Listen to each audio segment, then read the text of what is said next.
Very good morning to all. വളരെ ബഹുമാനം നിറഞ്ഞ Mahatma Gandhi university incubation director Robinet sir, നമ്മുടെ ഇന്നത്തെ പാനൽ ഡിസ്കഷന് വേണ്ടി എത്തിച്ചേർന്നിട്ടുള്ള കേരള സ്റ്റാർട്ടപ്പ് മിഷന്റെ പ്രതിനിധി, അതുപോലെ UL സൈബർ പാർക്കിന്റെ ചെയർമാൻ രമേശൻ പാലേരി സാറിന്റെ പ്രത്യേക റിക്വസ്റ്റ് പ്രകാരം അവിടെ നിന്ന് എത്തിച്ചേർന്നിട്ടുള്ള പ്രതിനിധികൾ, അതുപോലെ AIC IIITKയുടെ CEO മിട്ടു സർ, നമ്മുടെ ക്ഷണം സ്വീകരിച്ച് ഇവിടെ എത്തിയിട്ടുള്ള Calicut university incubation director Shahin sir, അതുപോലെ അവിടുത്തെ പ്രൊഫസർ നോയ്മാൻ സാർ. പ്രത്യേകിച്ചും വയനാട്ടിനകത്ത് ഇത്തരത്തിലുള്ള ഒരു പ്രോഗ്രാം നടത്തുമ്പോൾ വളരെ ദൂരത്ത് നിന്ന് വെച്ച് കഴിഞ്ഞാൽ നമുക്ക് ചെന്നൈയിൽ നിന്ന്, ബാംഗ്ലൂരിൽ നിന്ന്, ട്രിവാൻഡ്രത്ത് നിന്ന് ഒക്കെ എത്തിച്ചേർന്നിട്ടുള്ള എൻ്റെ പ്രിയപ്പെട്ട കസ്റ്റമേഴ്സ് അല്ലെ ക്ലയൻസ്, എൻ്റെ പ്രിയപ്പെട്ടവർ, നിങ്ങളെല്ലാവരെയും, പ്രത്യേകിച്ച് നമ്മുടെ ഇൻവെസ്റ്റേഴ്സ്, നമ്മുടെ ഫാമിലീസ്, ഈ ഒരു മൊമെന്റിൽ എല്ലാവരെയും ഈ പ്രോഗ്രാമിനകത്ത് എത്തിച്ചേർന്നിട്ടുള്ള, പ്രത്യേകിച്ചും മിൻസ്റ്റക്കാക്കി മാറ്റിയിട്ടുള്ള നമ്മുടെ പഴയ കാലത്തെ എംപ്ലോയീസ്, അവരൊരിക്കലും എനിക്ക് മറക്കാൻ കഴിയില്ല. അവരാണ് എന്നെ ആക്കി മാറ്റിയത്. അപ്പോൾ അവരെല്ലാവരെയും ഈ ഒരു പ്രോഗ്രാമിനകത്തേക്ക് ഒരിക്കൽ കൂടെ ഞാൻ സ്വാഗതം ചെയ്യുന്നു. ഞാൻ അധികം കുറച്ച് ടെൻസ്ഡാണ്. കുറച്ച് വെള്ളമാണ്.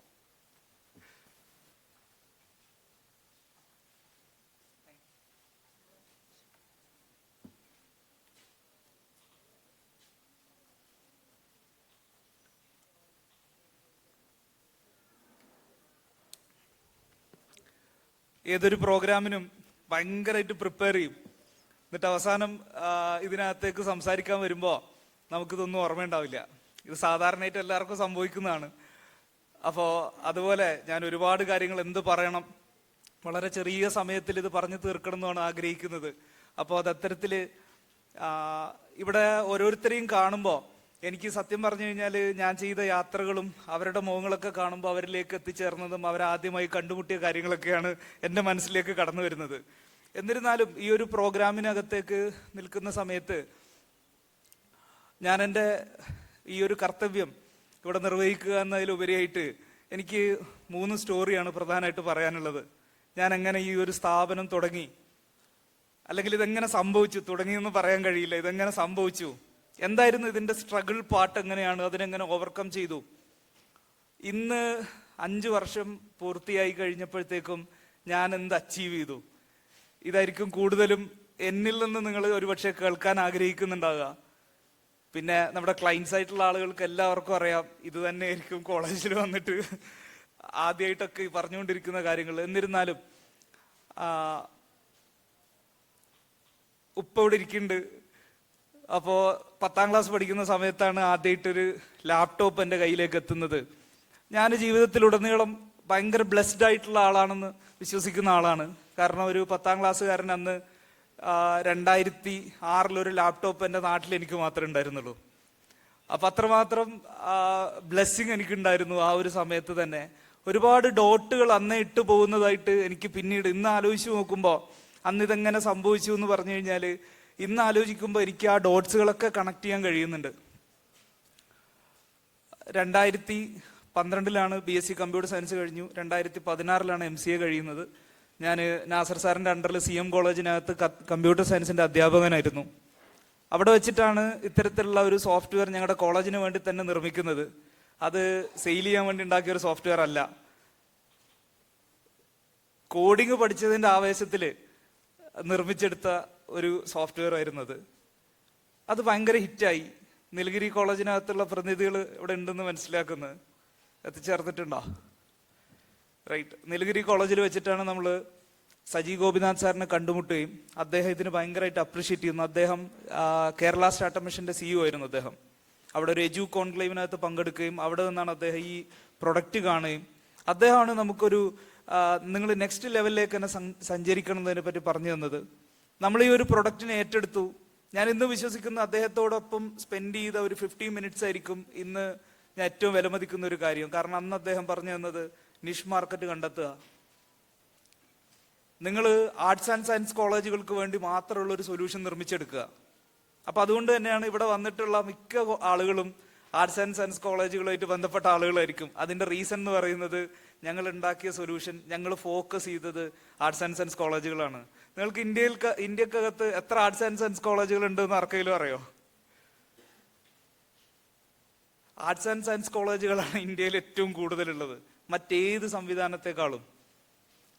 നമുക്ക് ഏകദേശം 42,000 വരുന്ന കോളേജുകൾക്കകത്തേക്ക് ഞങ്ങൾ നോക്കുമ്പോൾ ഏകദേശം 32,000 കോളേജുകളും ആർട്സ് ആൻഡ് സയൻസ് കോളേജുകളാണ്.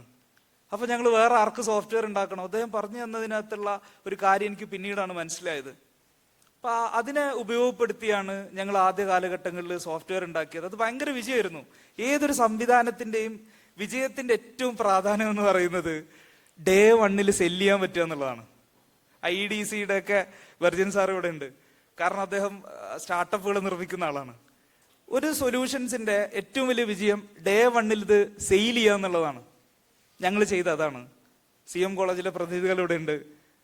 CM കോളേജിന് ആദ്യം ഞങ്ങളിത് വിറ്റു. ഞങ്ങളിത് ഉണ്ടാക്കി നിർമ്മിച്ച് ഡേ 1 തന്നെ ഞങ്ങൾക്ക് റവന്യൂ ജനറേറ്റ് ചെയ്യാൻ പറ്റി. പിന്നെ ആലോചിച്ച് നോക്കുമ്പോൾ ഏറ്റവും സന്തോഷം തോന്നുന്ന ഒരു കാര്യം എന്ന് പറയുന്നത്, ഏതൊരു സ്റ്റാർട്ടപ്പിന് ഞങ്ങൾ വിശ്വസിക്കുന്നത് ഡേ 1 കസ്റ്റമറെ കിട്ടുക എന്ന് പറയുന്നതാണ് അതിന്റെ ഏറ്റവും വലിയ വിജയം. അത് നല്ല രസകരമായതായിരുന്നു. ഒരു ജോലിയുണ്ട്, കുറച്ച് ഫണ്ടൊക്കെ വരുന്നുണ്ട്. പക്ഷേ കോവിഡ് വന്നു കഴിഞ്ഞപ്പോഴത്തേക്കും ഞങ്ങൾ സ്ട്രഗിൾ ചെയ്യാൻ തുടങ്ങി. കോവിഡിന് യാത്ര പ്രയാസമായി. അപ്പൊ ഈ ആവേശത്തിൽ ഒരുപാട് ആളുകളെ ഹയർ ചെയ്തിരുന്നു. ആളുകളെ ഹയർ ചെയ്ത് കഴിഞ്ഞപ്പോഴത്തേക്ക് അവർക്ക് സാലറി കൊടുക്കാൻ പറ്റാത്ത അവസ്ഥയായി. അപ്പൊ ഞാൻ ഒരു കാര്യം ഓഫർ ചെയ്തു. എൻ്റെ ഉപ്പ ചെയ്യുന്നൊരു കാര്യമാണിത്. ഉപ്പ എല്ലാവർക്കും ഭക്ഷണം കൊടുക്കും, എല്ലാവരും ഭയങ്കരമായിട്ട് സൽക്കരിക്കും. അപ്പൊ ഞങ്ങൾ എന്ത് ചെയ്തു എന്ന് വെച്ച് കഴിഞ്ഞാല് നമ്മുടെ ടീമിനെ സൽക്കരിക്കാൻ തുടങ്ങി. അവർക്ക് ഭക്ഷണവും താമസവും പ്രൊവൈഡ് ചെയ്തു. അപ്പൊ പിന്നെ പൈസയുടെ ആവശ്യമില്ലല്ലോ. ഒരാൾക്ക് ആത്യന്തികമായിട്ട് പൈസ വേണ്ടത് അവർക്ക് താമസിക്കാനും ഭക്ഷണം കഴിക്കാനുമാണ്. അപ്പൊ ഞങ്ങളുടെ ടീമിനെ ഞങ്ങൾ നിർമ്മിച്ചെടുത്തത് അവർക്ക് ഭക്ഷണവും താമസവും ഒരുക്കി വയനാട്ടില്. അപ്പൊ എവിടെയും പോകാൻ പറ്റില്ല, കാരണം കോവിഡാണ്, എല്ലാവരും അടഞ്ഞു കിടക്കുകയാണ്. പക്ഷെ ഇവര് ഇതിനകത്തിരുന്നിട്ട് സോഫ്റ്റ്വെയർ ഉണ്ടാക്കുകയാണ്. അമല് ജിതിനൊക്കെ ഇവിടെ എത്തിയിട്ടുണ്ടോ? എത്തിയിട്ടുണ്ട്. പ്രിയപ്പെട്ടവര്, അവരൊക്കെ അന്ന് കമ്പനിയുടെ ആദ്യത്തെ ഈ 2 വർഷക്കാലവും ശനിയും ഞായറും അവധി ഉണ്ടായിരുന്നില്ല. ഞങ്ങൾ 7 days ആയിരുന്നു വർക്ക് ചെയ്തുകൊണ്ടിരുന്നത്. 2 വർഷക്കാലം അങ്ങനെയാണ്. ആഴ്ചയിൽ ഒറ്റ ദിവസം ലീവില്ലാത്ത രൂപത്തിലാണ് ജോലി ചെയ്തുകൊണ്ടിരുന്നത്. അപ്പൊ ഇങ്ങനെ വർക്ക് ചെയ്തു, പ്രയാസം വന്നു തുടങ്ങി. ഇതൊക്കെ പിടിച്ചു നിൽക്കുന്നൊരു സമയമുണ്ട്. ആളുകൾക്ക് ശമ്പളം 6 മാസത്തോളം ശമ്പളം കൊടുക്കാൻ പറ്റാത്ത അവസ്ഥയായി. അപ്പൊ അങ്ങനെയാണ് ഇതിനകത്തേക്ക് നമ്മൾ പഠിച്ചിട്ടുള്ള സ്റ്റാർട്ടപ്പ് മിഷൻ പറഞ്ഞു തരുന്നത്, ഒരു കുടുങ്ങി കഴിഞ്ഞാൽ നമ്മൾ അടുത്തെടുക്കേണ്ട സ്റ്റെപ്പാണ് ഏഞ്ചൽ ഇൻവെസ്റ്റ്മെന്റ്. അപ്പൊ ഇൻവെസ്റ്റേഴ്സിനെ തപ്പി നടക്കാൻ തുടങ്ങി. ഇത് മുന്നോട്ട് പോകണം. ഇതിനകത്താണ് നമ്മുടെ ലൈഫ് എന്ന് നമ്മൾ തിരിച്ചറിഞ്ഞ ഒരു മൊമെന്റ്. പല ആളുകളെ നമ്മൾ കണ്ടുമുട്ടി കഴിഞ്ഞപ്പോൾ, പ്രത്യേകിച്ച് Mohan Babu sir, Nilgiri arts and science കോളേജിലെ സാർ, ഞാൻ ഇന്നും ഓർക്കുന്നു. ഞാനൊന്നുമല്ല, എന്താ പറയാ, മനസ്സിൽ എന്തെങ്കിലും ഒന്ന് തുടങ്ങണം, സ്റ്റാർട്ട് ചെയ്യണമെന്ന് മാത്രമേ ഉണ്ടായിരുന്നുള്ളൂ. അദ്ദേഹമാണ് കൈപിടിച്ച് പറഞ്ഞത്, you are going to be success. അപ്പൊ ഞാൻ പിന്നീട് എനിക്ക് കുറെ ആളുകളൊക്കെ ഹയർ ചെയ്ത് കഴിഞ്ഞപ്പോൾ എനിക്ക് മനസ്സിലായി, ഒരാളെ കണ്ടു കഴിഞ്ഞാൽ എങ്ങനെ അദ്ദേഹത്തിലുള്ള സ്പാർക്ക് മനസ്സിലാക്കി എടുക്കാൻ പറ്റും എന്നുള്ളത്. അപ്പൊ അദ്ദേഹത്തെ ഞാൻ ഇവിടെ സ്മരിക്കണം. അദ്ദേഹം സുഖമില്ലാത്തത് കാരണമാണ് വരാൻ കഴിയാത്തതെന്ന് പ്രത്യേകം അറിയിച്ചിട്ടുണ്ട് മോഹൻ ബാബു സാറ്. അപ്പൊ അവിടെ നിന്നാണ് നമ്മൾ ഇൻവെസ്റ്റേഴ്സിനെ തപ്പി ഇറങ്ങി. പിന്നെ വലിയൊരാളെ തന്നെ നമ്മൾ കൊണ്ടുവന്നു. അപ്പൊ അദ്ദേഹം ഇൻവെസ്റ്റ് ചെയ്യാന്നൊക്കെ ഏറ്റു. അതൊക്കെ കഴിഞ്ഞ് ഞാൻ വീട്ടിൽ തിരിച്ചു വന്നിട്ട് പറഞ്ഞു, ഉപ്പയുടെ അടുത്തിപ്പോൾ ഞാനിങ്ങനെ കമ്പനി വേറെ ആൾക്ക് കുറച്ച് സ്റ്റേക്ക് കൊടുക്കുകയാണ്, കമ്പനീൻ്റെ ഒരു പാർട്ട്ണർഷിപ്പിലേക്ക് പോവാണെന്നൊക്കെ ഉപ്പയോട് പറഞ്ഞപ്പോൾ ഉപ്പയാണ് അവിടെ സജസ്റ്റ് ചെയ്തത്, നിങ്ങൾ അങ്ങനെ പോകുന്നതിന് പകരം നിങ്ങളുടെ ഫ്രണ്ട്സിനോടും ഫാമിലീസിനോടൊക്കെ അമ്മാവനോടൊക്കെ പറഞ്ഞിട്ട് ഞാൻ കുറച്ച് പൈസയാക്കി തരാം. അപ്പോൾ ഒരുപാട് ആളുകൾ, നിങ്ങളുടെ സുഹൃത്ത് വലയത്തു നിന്നുള്ള ആളുകളൊക്കെ കൂട്ടിക്കഴിയുമ്പോൾ ഒരുപാട് ആളുകളുടെ പ്രാർത്ഥന അതിൽ കിട്ടും. നിങ്ങൾ ഒരാളിലേക്ക് പോകുമ്പോൾ അദ്ദേഹത്തിലെ ഒരു പ്രാർത്ഥനയല്ലേ കിട്ടുള്ളൂ, നിങ്ങൾക്ക് ഒരുപാട് ആളുകളുടെ പ്രാർത്ഥന കിട്ടും. അപ്പൊ ഞാൻ പറഞ്ഞു, എന്നാ പിന്നെ ഒരു കാര്യം ചെയ്യും, ഉപ്പ് കുറച്ച് പൈസ ഇങ്ങതാ. ഞാൻ അന്ന് ഉപ്പ വെറുതെ ചലഞ്ച് ചെയ്തതാണ്.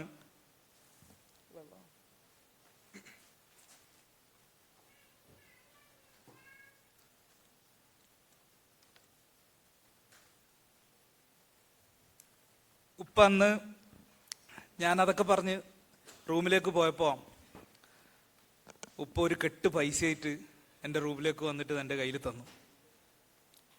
ജീവിതത്തിൽ കരഞ്ഞുപോയ ആസ് എ ഓണ്ടർപ്രണർ എല്ലാവർക്കും ഉണ്ടാവും ഇങ്ങനത്തെ ഒരുപാട് നിമിഷങ്ങൾ. പക്ഷേ അതൊരു വലിയ തുടക്കമായിരുന്നു. അന്ന് കരയുക മാത്രമല്ല, ഞാനന്ന് വീട് വിട്ടിറങ്ങി ഈ പൈസയായിട്ട്. ഞങ്ങൾ വയനാട്ടിൽ നിന്ന് ഇറങ്ങി ഒരുപാട് യാത്ര ചെയ്തെന്ന് വെച്ച് കഴിഞ്ഞാൽ എൻ്റെ പുതിയ വണ്ടിക്കകത്ത് തന്നെ ഇപ്പോൾ 1,00,000 കിലോമീറ്ററായി ഞാൻ യാത്ര ചെയ്യുന്നത്. ഏകദേശം 1.5 ലക്ഷം കിലോമീറ്ററുകളോളാണ് യാത്ര ചെയ്തത്. ഈ സ്ട്രഗ്ലിംഗ് പാർട്ടിനെ ഓവർകം ചെയ്തത് ഉപ്പയുടെ ഒരു ഉപദേശമായിരുന്നു ഇത്തരത്തിൽ. അപ്പോൾ ഞങ്ങളൊരു ഫസ്റ്റ് ഒരു ഇൻവെസ്റ്റർ പിച്ച് നടത്തി. റയീസുമർ സാർ ഇവിടെ എത്തിയിട്ടുണ്ട്. റയീസുമർ അദ്ദേഹം ഓൺ ദ വേ എന്ന് വിചാരിക്കുന്നു. അവരാണ് നമുക്ക് വലിയൊരു ഫണ്ട് ഇൻവെസ്റ്റ്മെന്റ് ചെയ്തത്. നമ്മൾ ഇൻവെസ്റ്റേഴ്സിന്റെ അടുത്ത് ഫസ്റ്റ് പിച്ച് ചെയ്ത് കഴിഞ്ഞപ്പോൾ തന്നെ എനിക്ക് 1 കോടി രൂപയായിരുന്നു അന്ന് ആവശ്യം.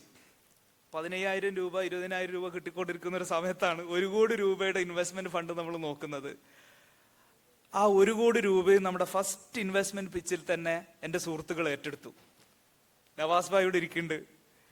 ഇവരൊക്കെ ഞാൻ കണക്ട് ചെയ്തത് +2 വളരെ മോശം മാർക്ക് നേടി, വെറും 55% +2 ബയോളജിയിൽ മാർക്ക് നേടിയിട്ട് ഇനി എവിടെയും സീറ്റ് കിട്ടില്ല, ഇനി പഠനമൊക്കെ അവസാനിപ്പിച്ച് Bangalore CCNA MSc certificate course ഉണ്ട്, മൈക്രോസോഫ്റ്റ് സിസ്റ്റം അഡ്മിനിസ്ട്രേഷൻ കോഴ്സ് ചെയ്യാൻ 1 വർഷം പോയിരുന്നു. ഞാൻ ജീവിതത്തിൽ ഇതൊക്കെ കഴിഞ്ഞ് MCA ഒക്കെ പഠിക്കുന്ന സമയത്ത് ഞാൻ ദൈവത്തോട് ഇങ്ങനെ ചോദിച്ചു, എന്തിനായിരിക്കും ഞാൻ ഈ ബാംഗ്ലൂർ പോയിട്ട് ഒരു ഉപകാരമില്ലാത്ത CCNAയും മൈക്രോസോഫ്റ്റ് സർട്ടിഫിക്കേഷൻ കോഴ്സും ചെയ്ത് എന്തിനാണെന്ന് പലപ്പോഴും ചോദിച്ചിട്ടുണ്ട്. പക്ഷെ അത് പിന്നീട് എനിക്കൊരു സോഫ്റ്റ്വെയർ സൊല്യൂഷന്റെ ആവശ്യം വന്നപ്പോൾ എൻ്റെ റൂമിലിരുന്നിട്ട് ക്ലൗഡ് ഇൻഫ്രാസ്ട്രക്ചറെ പറ്റിയിട്ടും ലിനക്സിനെ പറ്റിയൊക്കെ വാദോരാതെ സംസാരിക്കുന്ന നവാസ് ഭായ് എൻ്റെ അടുത്തുണ്ടായിരുന്നു. അദ്ദേഹത്തെ ഞാൻ വിളിച്ചിട്ട് ഈ കാര്യം പറഞ്ഞപ്പോൾ അദ്ദേഹം പറഞ്ഞ വാക്കിവിടെ പറയാൻ പറ്റില്ല, അത് അദ്ദേഹം എന്നോട് പറഞ്ഞു കഴിഞ്ഞപ്പോൾ എനിക്ക് മനസ്സിലായി ഞങ്ങൾ തമ്മിൽ ഒരു അകൽച്ചയില്ല. അന്ന് കണ്ട് പിരിഞ്ഞതുപോലെ തന്നെയാണ് 10 വർഷം കഴിഞ്ഞപ്പോഴും എന്നുള്ളത്. അങ്ങനെ നവാസ് ഭായ് കമ്പനിക്കകത്തേക്ക് വന്നു. അദ്ദേഹത്തിന്റെ കൂടെ ഞങ്ങൾ ഹോസ്റ്റലിൽ ഉണ്ടായിരുന്ന അന്ന് തന്നെ 1 ലക്ഷത്തിന്റെ മുകളിലൊക്കെ ശമ്പളം വാങ്ങിക്കുന്ന ആളുകളായിരുന്നു അവിടെ ഉണ്ടായിരുന്നത്. അവരെല്ലാം ഇതിനകത്തേക്ക് ഇൻവെസ്റ്റ് ചെയ്തു. അപ്പൊ എനിക്ക് പിന്നീട് മനസ്സിലായി, അന്നുപ്പ ആരോ പറയുന്നത് കേട്ടിട്ട് ബാംഗ്ലൂരേക്ക് എന്നെ അയച്ചതിന്റെ റിസൾട്ട് പിന്നെ വന്നത് 1 കോടി രൂപ ഇൻവെസ്റ്റ്മെന്റ് ആയിട്ട് കമ്പനിക്കകത്തേക്ക് വരുന്ന അവസ്ഥയുണ്ടായി.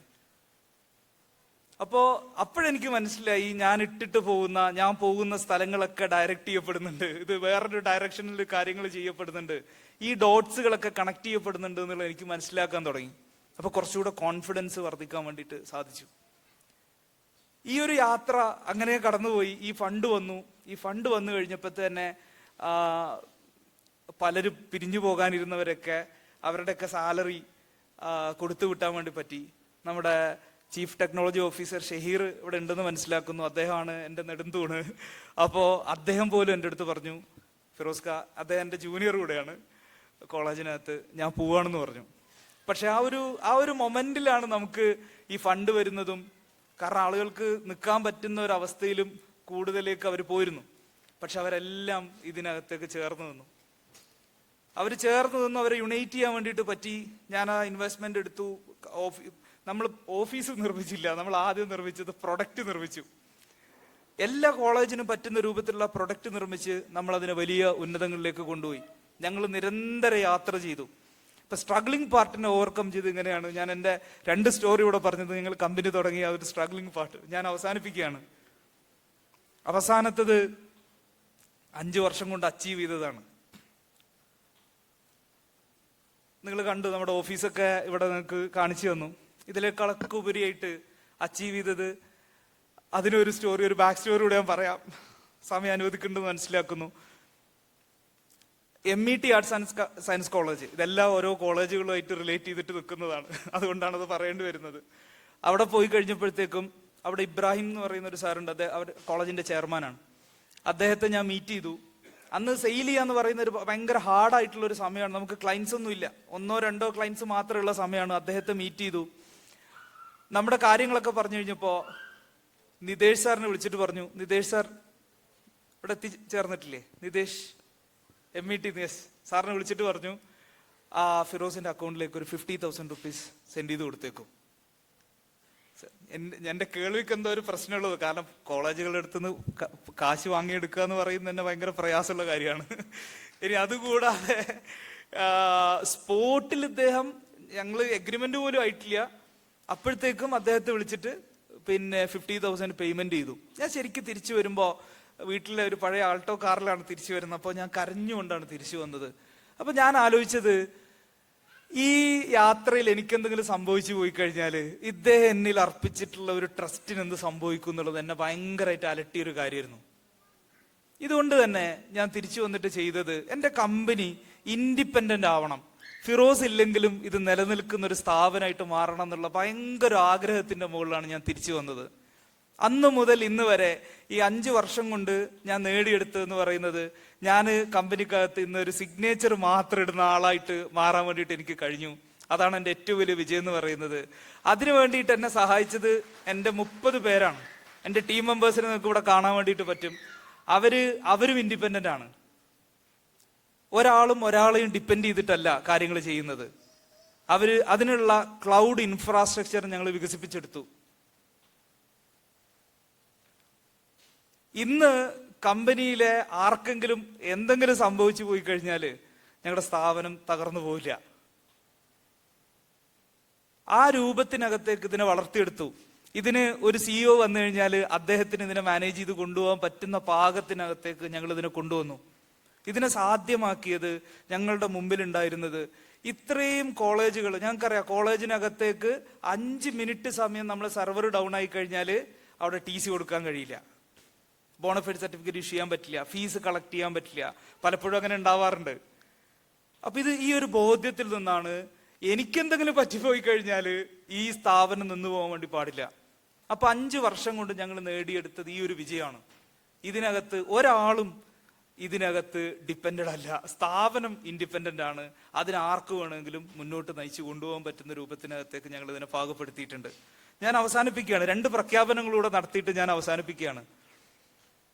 കോളേജുകളുടെ പ്രധാനപ്പെട്ട ഒരു പ്രശ്നം, പേയ്മെന്റ് അടക്കാതെ വരുമ്പോൾ സബ്സ്ക്രിപ്ഷൻ കട്ടായി സോഫ്റ്റ്വെയർ ഉപയോഗിക്കാൻ പറ്റാത്ത അവസ്ഥയിലേക്കാവും.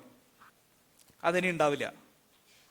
എംബേസ് ഫ്രീ ഫോർ ഓൾ എന്ന് പറഞ്ഞൊരു സംവിധാനം പ്രഖ്യാപിക്കുകയാണ്. മിനിമം 5 യൂസേഴ്സിന് എംബേസ് ഇനി ഫ്രീ ആയിരിക്കും. അതുകൊണ്ട് തന്നെ നിങ്ങളുടെ ഒരു ഫംഗ്ഷനും കോളേജിനകത്ത് കട്ടാവില്ല. ഫോർ എവർ ഫ്രീമിയം പ്ലാൻ എംബേസ് അവതരിപ്പിക്കുകയാണ്. കയ്യടിയില്ല.